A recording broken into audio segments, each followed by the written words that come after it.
Rajya Sabha TV का ये बेहद ख़ास प्रोग्राम है गुफ्तगू, और गुफ्तगू में आज है हमारे साथ बेहद ख़ास मेहमान DOP Sachin Krishna.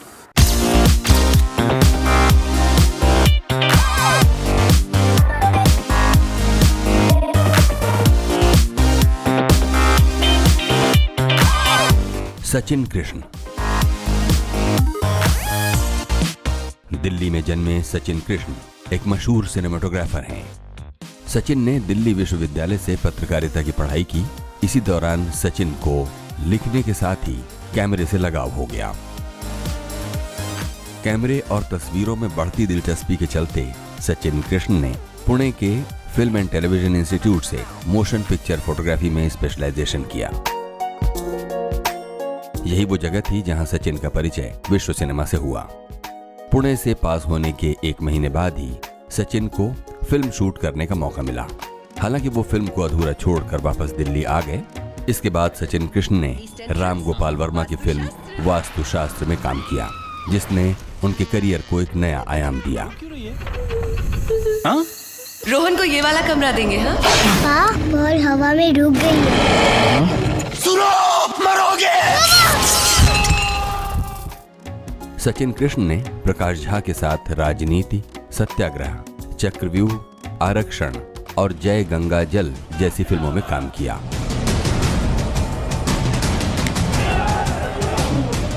Wonderful, it was great. We had fun, and I had a lot of fun at Prakash ji's cost, you know. वहीं सुधीर मिश्रा के साथ फिल्म खोया खोया चांद और विशाल भारद्वाज के साथ फिल्म ब्लू अम्ब्रेला में काम किया। सिनेमेटोग्राफी में सचिन कृष्ण का ये सिलसिला आज भी जारी है।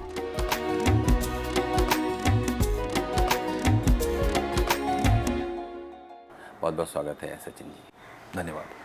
सचिन जी, जबकि खुद आपकी अपनी की हुई फिल्में खूब शोहरत कमाती हैं और लोग उनको बड़े प्यार से देखते हैं, खुद आप जब डीओपी नहीं थे तो किन फिल्मों को आप इसी शौक़ से देखा करते थे और उससे इंस्पायर हुआ करते थे? हम तो मुझे लगता है कि हमारी जो जनरेशन है वो एक ही आदमी की फिल्मों पे बड़ी हुई है, जिनका नाम था अमिताभ बच्चन।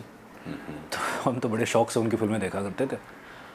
और मुझे याद है कि वो फिल्में जो डॉन वॉन आती थी उनकी, मुकद्दर का सिकंदर, डॉन और ये सब, तो ऐसी फिल्में देख के बहुत खुश हुआ करते थे और अपने आप को समझते थे कि हम भी उनके जैसे ही हैं, हम भी वैसे ही बनेंगे बड़े होके। तो बस, मगर ये कभी पता नहीं था कि उनके साथ फिल्में शूट करेंगे आगे चल के। लेकिन सवाल ये था सचिन जी कि एज ए डीओपी जिस जगह को, जिस शोहरत को आप एंजॉय कर रहे हैं आज, उस दौर में जब आप फिल्में देखा करते थे, वो कौन से डीओपीज़ थे जो आपको बहुत फैसिनेट करते थे? देखिए, ऑनेस्टली मैं ये बताऊंगा कि डीओपी बनने से पहले या फिल्म इंस्टीट्यूट जाने से पहले जब मैं फिल्में देखा करता था तो कैमरा कौन करता है, साउंड कौन करता है, एडिटिंग कौन करता है, ये मेरे ख्याल में, दिमाग में आता ही नहीं था। क्योंकि I used to watch a film as an audience. ये टेक्निकल क्रू भी होता है एक फिल्म के पीछे, और अमिताभ बच्चन अगर खड़े हैं तो उनका किसी ने शॉट भी लिया है, ऐसे ख्याल मुझे आते ही नहीं थे। मुझे लगता था ये तो बस पैदा ही ये सब करने के लिए हुए हैं, किसी तरह बन गई ये फिल्म। एक टेक्निकल क्रू होता है, इतनी मेहनत होती है, कोई डायरेक्टर होता है, ये सब मेरे दिमाग में कहीं था ही नहीं। फिल्मों को तभी मुझे लगता है कि वो मैजिक कहा जाता है, एक जादू कहा जाता है, जादू से एसोसिएट किया जाता है। क्योंकि अक्सर लोगों को लगता है कि ये तो पैदा ही हुए थे स्टार बनने के लिए और हमें एंटरटेन करने के लिए, मगर उसके पीछे क्या है, उसके पीछे कितनी मेहनत है, कितने लोगों का काम है, ये मुझे तब पता लगा जब मैं खुद इस लाइन में इंटरेस्ट लेने लगा और इसके बारे में सीखने लगा। इस लाइन में आप इंटरेस्ट कब से लेने लग गए होंगे? एक्टिवली मैं इसमें इंटरेस्ट लेने लगा था कॉलेज के 3rd ईयर में। जब लगा कॉलेज कहाँ था? ये दिल्ली में मैंने एक कोर्स किया था जर्नलिज्म का, दिल्ली यूनिवर्सिटी के ही रहने वाले? जी हाँ। तो एक I did a degree in journalism from the Delhi university. तो उसके 3rd ईयर में मैं अक्सर, हमें भेजा जाता था as a part of our college to cover local reports and this and that. तो मैं एक कैमरा उठा के चल दिया करता था अपने साथ कि लिखेंगे तो हैं ही और उसके बारे में थोड़ा शूट भी कर देंगे। तो हुआ यूँ कि वो लिखते लिखते ज़्यादा लगाव कैमरा से हो गया। जब मैं फ़ोटो खींचने लगा तो मुझे लगा ये ऐसी फ़ोटो है कि इसके साथ कुछ लिखने की ज़रूरत ही नहीं है। तो then I realize why they say that a picture is worth 1,000 words. एक कहते हैं तो किसी रीज़न से कहते हैं। तो वहाँ से मेरा इंटरेस्ट फोटोग्राफी में ज़्यादा डाइवर्ट और डेवलप हुआ। उसके बाद मुझे किसी ने कहा कि अगर आपको इतना ही शौक है तो एक जगह है फिल्म इंस्टीट्यूट पूना में, वहाँ एक बहुत ही बढ़िया कोर्स होता है जिसको कहते हैं मोशन पिक्चर फोटोग्राफी का कोर्स, उसके लिए तुम क्यों नहीं ट्राई करते? तो मैंने कहा बिल्कुल करूँगा। तो मैंने वो एग्ज़ाम दिया और FTI में सेलेक्ट हुए, उसके बाद से जर्नी चालू हुई। हालांकि उस आदमी को ज़रूर याद करना चाहिए जिसने आपसे ये कहा होगा कि बिल्कुल। FTI भी एक चीज़ होती है। बिल्कुल बिल्कुल जी बिल्कुल। और मेरे बहुत ही अच्छे मित्र भी थे और अब तो मैं उनसे टच में नहीं हूँ। हेमंत कुमार था उनका नाम। अच्छा। तो उन्होंने मुझे ये सलाह दी थी कि जिनकी वजह से ये जर्नी चालू हुई। और फिर आप FTI आए और FTI में चूँकि आपको यही इसी फील्ड में स्पेशलाइज करने का इरादा था, लेकिन शुरू के बरसों में तो सब कुछ पढ़ा जाता है, तो फिर वो फिल्में देखते हुए स्टार्स से अलग जी। आप कह रहे हैं कि पहले तो खाली यही कि जो बड़े बड़े स्टार्स हैं वही फिल्मों का एक तरह हमारे से लिए फिल्मों का मतलब यही होता था यही कि ये होता। अमिताभ की फिल्म है, ये इसकी फिल्म है, ये उसकी फिल्म है। हाँ, लेकिन ये FTI में सब कुछ चेंज हुआ होगा। वो किस FTI का जो पहला साल था वो मेरे लिए बहुत ही ज़्यादा एक जिसे कहते हैं टर्न राउंड ईयर था, क्योंकि वहाँ जाने के बाद से मेरा तारुफ जो है वो वर्ल्ड सिनेमा से हुआ। और मुझे याद है कि FTI में जाने के पहले ही महीने में हमें एक फ़िल्म दिखाई गई जिसका नाम था 7 समुराई, जो अकीरा कुरोसावा की फ़िल्म थी। कल्ट क्लासिक है वो। और वो पिक्चर चालू हुई तो मुझे पहले 20 मिनट में लगा कि यार ये तो हमारे यहाँ बन चुकी है, तो शोले बन चुकी है, ये तो बहुत ही स्लो पिक्चर है, बहुत घटिया फिल्म है, ये तो अभी और 3 घंटे खींचेगा इसको। शोले में तो अब तक 50 लोग मर गए थे, इसमें तो अभी तक एक भी नहीं मरा। तो मुझे याद है कि वो पहले महीने में FTI के मैं 20-25-30 मिनट में वो फिल्म छोड़ के बाहर आ गया था। पर वो एक ऐसी जगह है कि by the time I reach the 3rd year मैं खुद स्क्रीनिंग कमेटी के चेयरमैन से बोल वो फिल्म लगवाता था कि मुझे वो फिल्म देखनी है, एक बार और लगाओ, एक बार और लगाओ। तो that is the kind of change that a place like FTI gives you, क्योंकि तब तक मैं ये चीज़ें इतनी अप्रिशिएट करने लगा था, सिनेमा समझ आने लगा था और इन मास्टर्स के दिमाग थोड़े समझ आने लगे थे। तो ये चेंज होता है कि जो आदमी 20 मिनट के अंदर एक 7 समुराई नाम की फिल्म छोड़ के चल दे, 3rd ईयर में वही उसको बार बार देखने के लिए मरा जा रहा है। तो लेकिन FTI में अगर आप देखेंगे कि ये जो लंबा अरसा गुजरा, उस बीच इतनी सारी फिल्में अलग अलग रीज़न से देखने को मिलती हैं और दिखाई जाती हैं, लेकिन तब वो कौन से DOPs, कौन से सिनेमाटोग्राफर्स थे जो आपको बहुत fascinate कर जैसा मैंने आपको कहा कि उस वक्त मुझे ये समझ आने लगा था कि इस फिल्म के पीछे टेक्नीशियंस भी होते हैं, एडिटर भी होते हैं, सिनेमाटोग्राफर्स भी होते हैं। उस वक्त मुझे इन लोगों के काम समझ आने लगे थे, इनके एफर्ट समझ आने लगे थे, इनके कंट्रीब्यूशन समझ आने लगे थे। तो जैसे तारकोस्की के सिनेमाटोग्राफर थे वाडिम यूज़ोफ और रॉबी मुलर थे, यूरोपियन सिनेमाटोग्राफर बहुत बड़े बड़े। तो ऐसे ऐसे लोग, ऐसे ऐसे नाम आने लगे। रॉजर डिकिंस जो आज की डेट में भी बहुत काम कर रहे हैं, बहुत ही बढ़िया काम कर रहे हैं। उस वक्त ऐसे लोगों का काम मैंने नोटिस किया और फॉलो किया और ये देखा कि ये क्या। और उस टाइम फिर हमने जब गॉडफादर देखी, दोबारा देखी, तो उस वक्त लगा कि ये हैं लोग जो, ये है सिनेमाटोग्राफी, ये टेक्निक है। और इनकी ये सिनेमाटोग्राफी का मतलब होता है राइटिंग विद लाइट। तो स्क्रिप्ट राइटर ने तो स्क्रिप्ट लिखी है, डायरेक्टर तो फिल्म बना ही रहा है, मगर ये लोग भी अपनी लाइट से, अपने कैमरा एंगल से, अपनी मूवमेंट से एक स्टोरी कह रहे हैं। और तब आपने इन मास्टर्स के काम में जो ये तय किया कि जब मैं ऐसा कुछ करूँगा तो उसमें सबसे ज़्यादा मेरे ऊपर किसका असर होगा, तो वो कौन था? ऐसा एक कोई नाम तो मैं नहीं ले सकता कि एक आदमी ने मेरे ऊपर इतना इम्पैक्ट कुछ क्रिएट किया या कुछ। वो एक क्यूमुलेटिव वो होता है। बस ये लगा था कि कैमरा एक केवल सपोर्टिंग आर्ट नहीं है, वो एक कहानी को बिल्कुल ही चेंज कर सकता है, बिगाड़ भी सकता है, बना भी सकता है।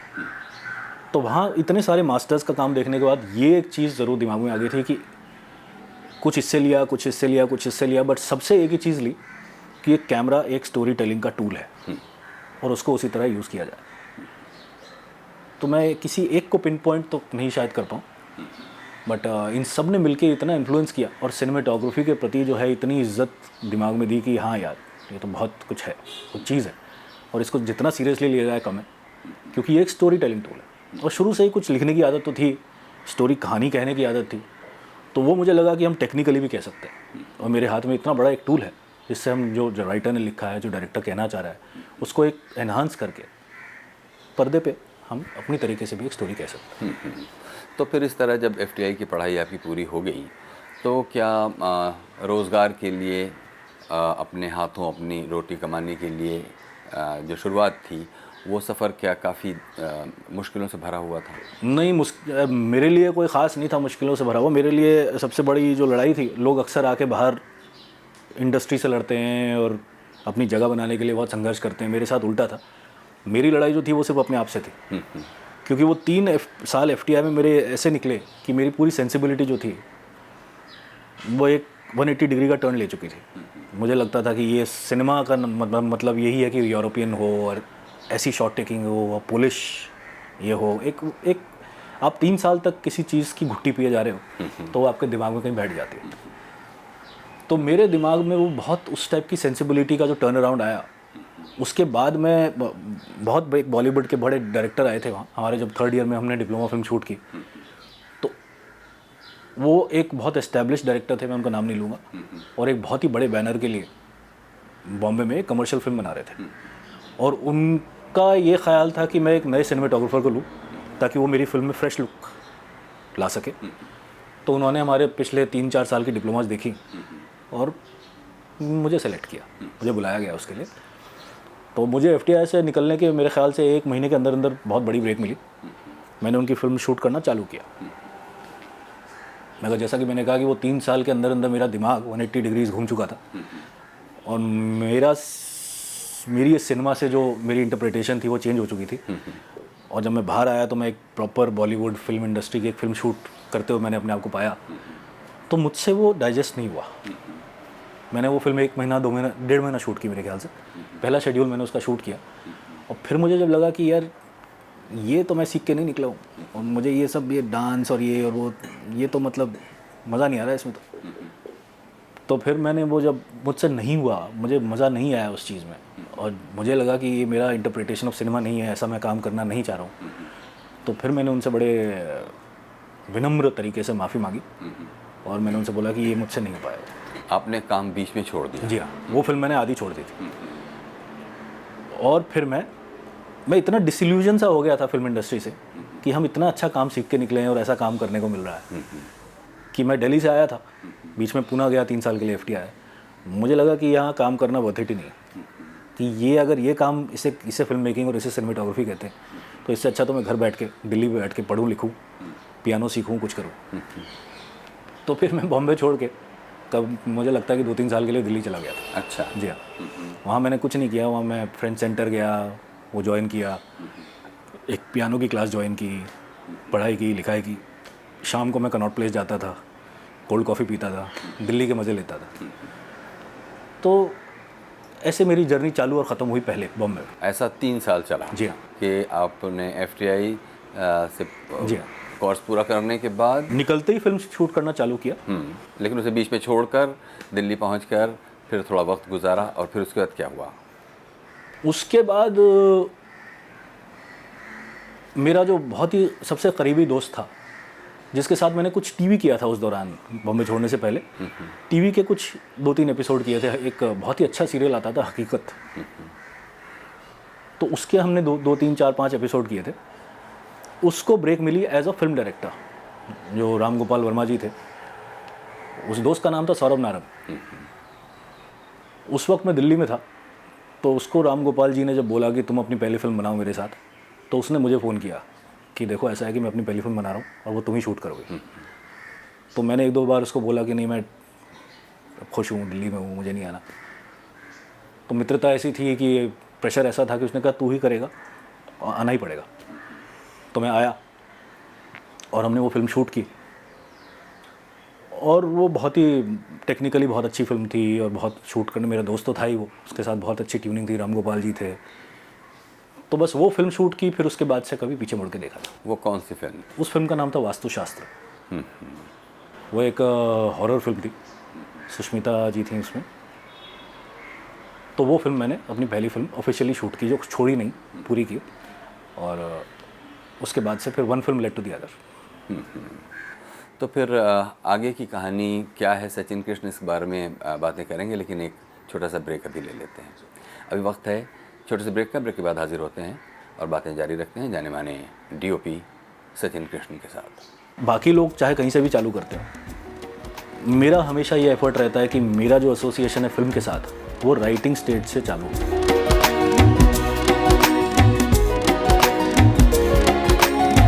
स्वागत है एक बार फिर से। प्रोग्राम है गुफ्तगू, और गुफ्तगू में आज हैं आप सचिन कृष्ण के साथ, जो कि एक जाने माने डायरेक्टर ऑफ फोटोग्राफी डीओपी हैं।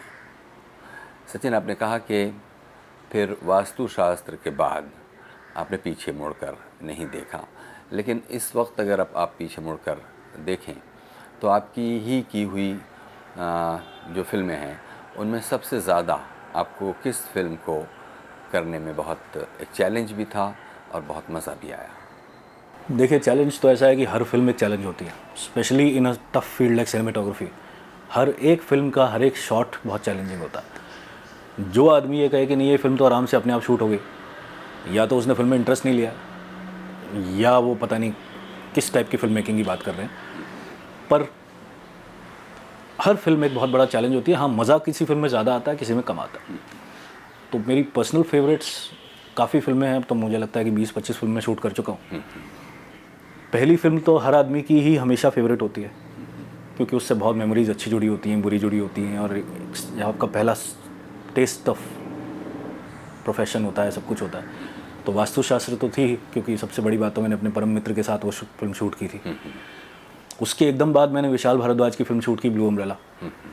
उसमें इतना मज़ा आया, क्योंकि वो ऐसी थी कि बिल्कुल ही FTI डिप्लोमा के बजट में और उतने ही दिनों में 20-22 दिन में वो फिल्म पूरी शूट हुई थी।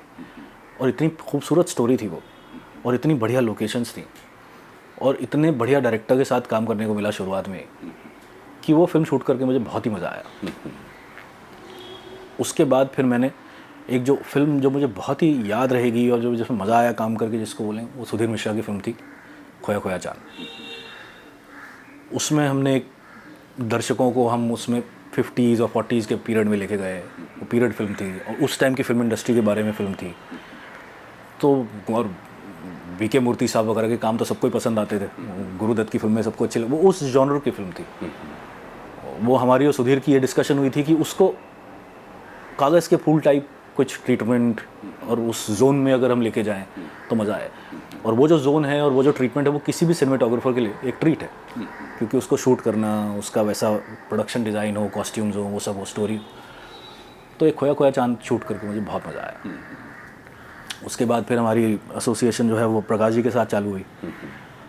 वो राजनीति शूट की, तो वो इतनी ज़्यादा बड़ी फिल्म थी कि वो उसका तो शेयर जो स्केल था, उसकी सर्च थी, और जो 7-7, 8-8 कैमरा लगते थे, और 6-6 हज़ार, 7-7 हज़ार आदमी जो इकट्ठे होते थे, और इतने बड़े बड़े स्टार जो आते थे, वो एक उसमें उस टाइप का एक अलग नशा था कि उसको कैसे जस्टिफाई किया जाए, उसको शूट कैसे पोएटिकली किया जाए, और उसको कैसे। तो शूट करने में ये 3-4 फिल्में जो हैं बहुत मेरे करीब रहेंगी हमेशा। और अगर आपसे ये जानना चाहें कि एक डीओपी का रोल फिल्म के बनने के प्रोसेस में कहाँ से शुरू होता है, मतलब ये जो हायरार्की है या जो पूरा प्रोसीजरल इसका डेवलपमेंट है, उसमें किस स्टेज पर डीओपी? बहुत अच्छा सवाल है, बहुत अच्छा सवाल है ये, क्योंकि मुझे लगता है कि आजकल जो सिनेमेटोग्राफर्स हुआ करते थे, उनको कहते हैं डायरेक्टर ऑफ फोटोग्राफी। तो जब आप डायरेक्टर ऑफ फोटोग्राफी हो तो आप भी कुछ डायरेक्ट कर रहे हो। तो मुझे लगता है कि बाकी लोग चाहे कहीं से भी चालू करते हो, मेरा हमेशा ये एफर्ट रहता है कि मेरा जो एसोसिएशन है फिल्म के साथ, वो राइटिंग स्टेज से चालू हो। मेरी कोलैबोरेशन प्राइमरीली 2 लोगों के साथ रही है, सुधीर मिश्रा और प्रकाश झा। इनके साथ मैंने दोनों के साथ कम से कम 6-6 फिल्में शूट की हैं, और इन दोनों के साथ मैंने फिल्में बनाई ज़्यादा हैं, शूट कम की। उसका मतलब ये है कि right from the word go, right from the time they are writing the film, I have been associated with their films. We have sat down together with ideas कि ये वर्क कर रहा है, ये नहीं कर रहा, इसको ऐसे होना चाहिए, इसको ऐसे होना चाहिए। तो एक एक जो हमने एक एक स्टेप है, मेरा एसोसिएशन ऐसे लोगों के साथ राइटिंग स्टेज से चालू होता है और एडिटिंग स्टेज तक चलता है, क्योंकि मुझे लगता है कि अपने फील्ड के दायरे से बाहर आके ही अगर मैं फिल्म को देखूंगा तो मैं अपने फील्ड को थोड़ा जस्टिस दे पाऊंगा। ऐसा नहीं है कि आप सीधे सेट पे पहुंच गए और आपने कैमरा पकड़ लिया और आप शूट करने लगे और शूट खत्म हुई तो आप भी चल दिए। मुझे लगता है कि मुझसे ऐसे काम नहीं होता। लेकिन अगर राइटिंग के स्टेज से ही आपका इन्वॉल्वमेंट अगर शुरू हुआ तो इसमें आपको और भी दूसरी तरह के प्रोफेशनल कंप्रोमाइज़ करने होते हैं। मसलन ये कि उस वक्त हो सकता है आपके पास कोई और असाइनमेंट हो जिससे कुछ आप पैसे कमा सकते हैं, लेकिन वो वाला वक्त आप स्क्रिप्ट की सिटिंग में गुजार रहे हैं। तो ऐसा करके कहीं आप अपना कोई फाइनेंशियल लॉस भी कर रहे होते हैं? नहीं, राइटिंग स्टेज से मेरा ये मतलब नहीं है कि मैं उनके साथ बैठ ही जाता हूँ, क्योंकि ऑफिशियल राइटर्स होते हैं और मेरे साथ अच्छा कहिए बुरा कहिए, मैं तो अच्छा ही कहता हूँ इस बात को कि मैंने जितने भी डायरेक्टर्स के साथ काम किया है, चाहे वो प्रकाश जी हों, चाहे सुधीर हों, चाहे मेघना गुलजार हो, चाहे ओनिर हो, चाहे कोई भी हो, विशाल भारद्वाज हो, ये सब ऐसे डायरेक्टर्स हैं जो अपनी फिल्म खुद लिखते भी हैं। तो ऐसा नहीं है कि मैं इनके साथ बैठ के सब कुछ ही लिखता हूँ या कुछ करता हूँ।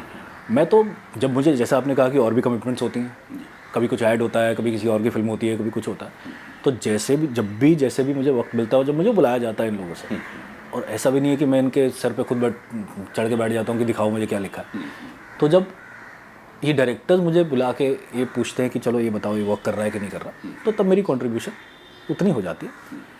लिखने के स्टेज से मेरी इन्वॉल्वमेंट से मेरा ये मतलब था। अब देखेंगे आप सचिन के जो तो इंडोर लोकेशंस हैं उनमें उनका अपना चैलेंज है, लेकिन आउटडोर लोकेशंस के बारे में आपसे आपके एक्सपीरियंस शेयर करना चाहता हूँ। कौन सी ऐसी जगहें हैं, मतलब देश और दुनिया तक आपने बहुत जगहों पर शूट किए, लेकिन कौन से ऐसे जोग्राफिकल लोकेल्स हैं जो आपको याद रह जाते हैं कि जहाँ काम करके सचमुच बहुत मज़ा आया? बहुत जगह शूट किया है, बहुत सारी, मतलब इंडिया से लेके स्कॉटलैंड से लेके हर जगह शूट कर चुके, मगर अब खूबसूरती तो अब कहें तो फिर जैसे ब्लू अम्ब्रेला जहाँ शूट की, वो डलहौजी में की थी, खजियार एक वहाँ मेडोसा है वहाँ शूट की थी, वो बहुत खूबसूरत है। क्योंकि मुझे याद है कि मैंने वो फिल्म 2 छोटे छोटे शेड्यूल में शूट की थी, एक समर्स में और एक स्नोफॉल में। और वहाँ जाके जब पहली बार लोकेशन देखी, जो आंखें जो फटी रह गई थी कि ये इंडिया है, ऐसा इंडिया में भी हो सकता है, इतनी खूबसूरती और इतना ट्रैंक्विलिटी और इतना पीस और इतनी सफाई। तो वो फीलिंग जो आई थी वो तो मतलब एक वो जिसे कहते हैं भूले नहीं भूल सकते कि वो जो, और जब पहली बार कैमरा मेरे सामने आया उस लोकेशन पे जाके, तो मुझे समझ नहीं आया कि मैं क्या लेंस लगाऊं और कहाँ से शूट करूं इसको, क्योंकि इतनी सारी खूबसूरती एक लेंस में समाना मुझे कभी कभी कहते हैं ना ओवरवेल्म कर देता है, कुछ बातें ओवरवेल्म करती है आपको। तो मैं I was overwhelmed with the beauty around. और ये भी बताइए हमको, हमारे उन देखने वालों के लिए जो खुद सिनेमाटोग्राफी में गहरी दिलचस्पी रखते हैं और आने वाले दिनों में आपके भी काम को देखकर सीखेंगे, और जो दूसरे मास्टर सिनेमाटोग्राफर्स हैं उनके काम को देखकर सीख रहे हैं, कि आप इक्विपमेंट्स के लेवल पर क्या क्या इस्तेमाल करते हैं?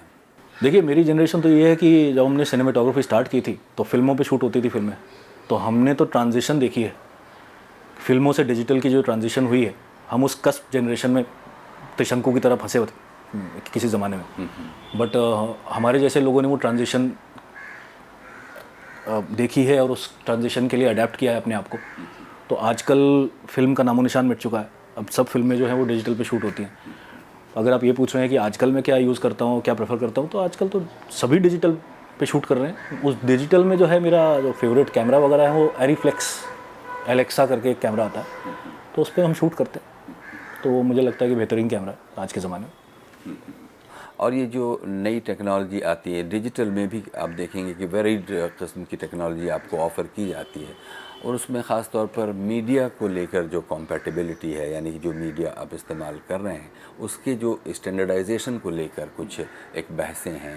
क्या उस इलाके में भी कुछ आपको सजेशंस या कहिए कि कंसर्न है कि नहीं? अब वो बहस जो है वो कम होती जा रही है धीरे धीरे, बिकॉज एक ये प्रॉब्लम जो थी एक बार बहुत खड़ी हो गई थी कि स्टैंडर्डाइजेशन का कुछ मतलब वो है ही नहीं, और कोई किसी पे शूट कर रहा है, कोई किसी पे शूट कर रहा है, मगर रिलीज़ एक ही फॉर्मेट पे होनी है पिक्चर। तो कोई शॉट बड़ा हो जाता था, कोई छोटा हो जाता था, कोई क्रॉप हो जाता था, कोई स्पिल कर जाता था। तो धीरे धीरे धीरे धीरे धीरे अब ये इश्यूज जो हैं वो काफ़ी हद तक रिजॉल्व हो चुके हैं। अब ये इश्यूज जो हैं वो नहीं रहे, और जो माइनर कभी कभी किसी नोविस से या किसी से इनएडवर्टेंटली कोई गलती हो जाती है, डिजिटल कलर करेक्शन ऐसी चीज़ है और पोस्ट प्रोडक्शन आजकल की इतनी स्ट्रांग है कि वो बहुत इजीली वहाँ रेक्टिफाई हो जाती है। पर उस तक की नौबत नहीं आती है, क्योंकि बेसिकली शूटिंग फॉर्मेट्स वगैरह जो हैं बहुत हद तक स्टैंडर्डाइज्ड है। आपको एक बटन दबा के पता लग जाता है कि आप कौन सी फॉर्मेट पे शूट कर रहे हो, सिनेमा स्कोप पे कर रहे हो, एनामॉर्फिक 1.33, 1.85, कौन सी क्या चाहिए आपको, तो वो कोई इश्यूज़ अब रहे नहीं। और आखिर में हमको सचिन बताइए कि आपकी अपनी ही की हुई फिल्मों में, मतलब इस नोट पर के जबकि हम बातचीत ख़त्म कर रहे हैं, हम चाहेंगे कि आप ये हमको बताएं कि कोई एक ऐसी फिल्म आपकी ही की हुई जिसका एक सीन हम यहाँ दिखाएं और इस नोट पर हम आपसे विदा लें। अब अगर वो मिले, कहीं सीन में मिलते नहीं है। दो फिल्में मैं बोलूँगा। एक तो ब्लू अम्ब्रेला का एक शॉट है जो एक लड़की खड़ी है मेडो में और ऊपर से एक छाता उड़ के आता है। मुझे अगर शॉट की बात करें और सीन की बात करें, वो that's one of my favourite scenes.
और एक खोया खोया चांद में एक सीन है जब वो शाइनी और सोहा एक टेंट के अंदर छुप रहे हैं, कुछ गुंडे टाइप लोगों से घोड़े भाग रहे हैं और बहुत केओस हो रहा है, और वो अंदर एक टेंट के छुपे हुआ है। वो मुझे लगता है कि उसमें काफ़ी कुछ, एक शॉट ने काफ़ी कुछ कहा है। तो ये दो सीन्स अगर आप कहें तो, बाकी तो खैर बहुत है। बहुत बहुत शुक्रिया, बहुत बहुत धन्यवाद सचिन जी, आपने हमारे लिए इतना वक्त दिया। बहुत बहुत धन्यवाद। Thank you very much. ये थे जाने माने director of photography DOP Sachin Krishna. Program Guftagu के आज के इस एपिसोड के बारे में कुछ कहना चाहते हो तो हमें लिखिए feedback.rstv@gmail.com पर।